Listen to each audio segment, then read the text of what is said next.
खिलाड़ी रिशाद हुसैन ने खुलासा किया है कि पाकिस्तान क्रिकेट बोर्ड किस तरह खिलाड़ियों की जान जोखिम में डालकर विदेशी खिलाड़ियों को झूठ बोलकर पाकिस्तान सुपर लीग पूरा कराने पर आमादा था। लेकिन विदेशी खिलाड़ियों ने हाथ जोड़ लिए कि भैया हमें घर जाना है।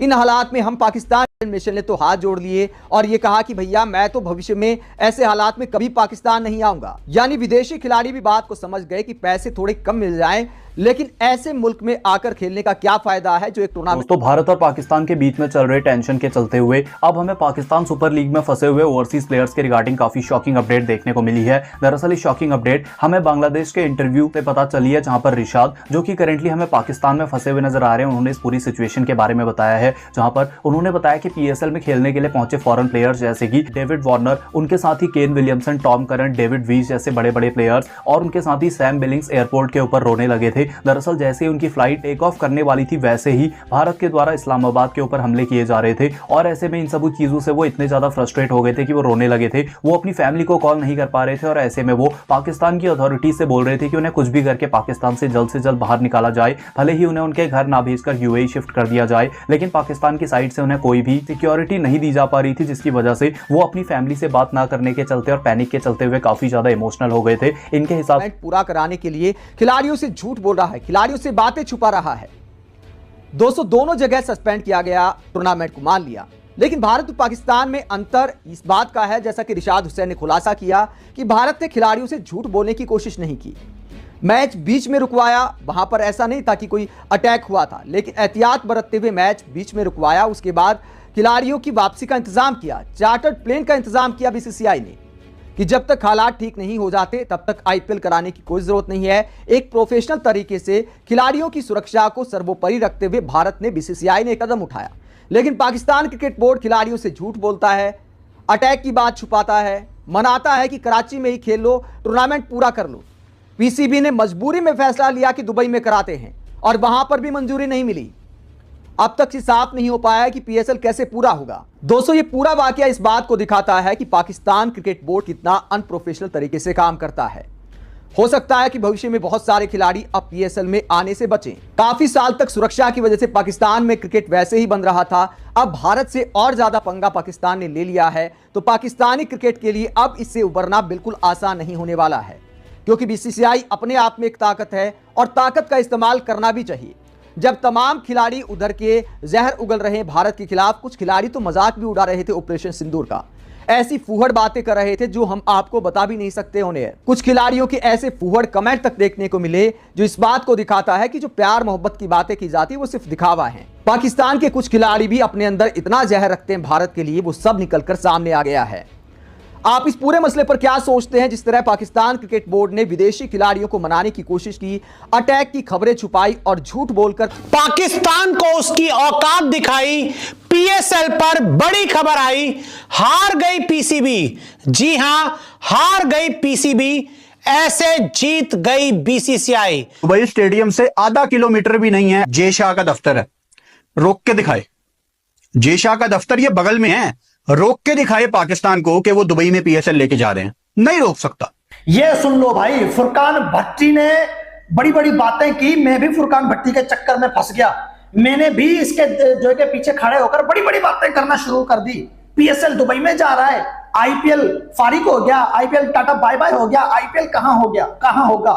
लेकिन भाई 10 मिनट बाद न्यूज आती है पीएसएल के घोड़े लग गए, पीएसएल गया, टाटा बाय बाय। खुद फुरकान भट्टी ने कहा है, खुद ही सुन लो फुरकान भट्टी की ज़बानी। अब वो भी मेरी तरह खुद ही रो रहे हैं। बहुत बुरी खबर है पाकिस्तान फैंस के लिए, पीएसएल 2025 कंप्लीटली पोस्टपोन हो गई है। पीएसएल का सीजन जो दुबई में हमें बताया गया था कि बाकी 8 मैच अब दुबई में होंगे, वो अब दुबई में भी नहीं होंगे।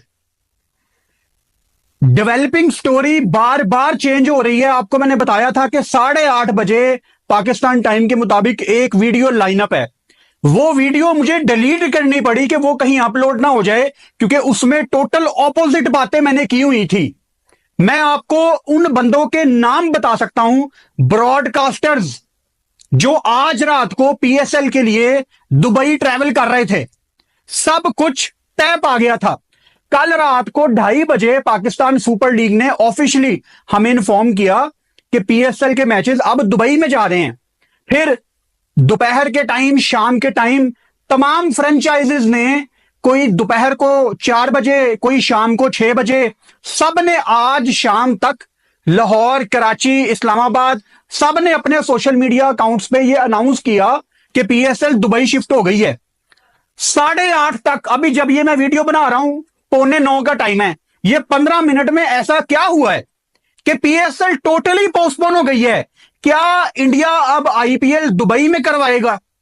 ये अब आने वाला टाइम हमें बताएगा। लेकिन मेरा सवाल पाकिस्तान क्रिकेट बोर्ड से यह है कि अगर दुबई में इंडियन लॉबी एक्टिव हो गई है, अगर उन्होंने आईपीएल, कल के परसों यार वो सुशांत का प्रोग्राम लगा ना, तो मैंने उसको कहा था कि इतनी जल्दी जो है ना, ये जब पीएसएल का पोस्टपोन हुआ था, तो मैंने उसको कहा था कि इतनी जल्दी बढ़ के ना मारा करो, आईपीएल भी तो जद में आ सकता है। आईपीएल भी पोस्टपोन हो गया।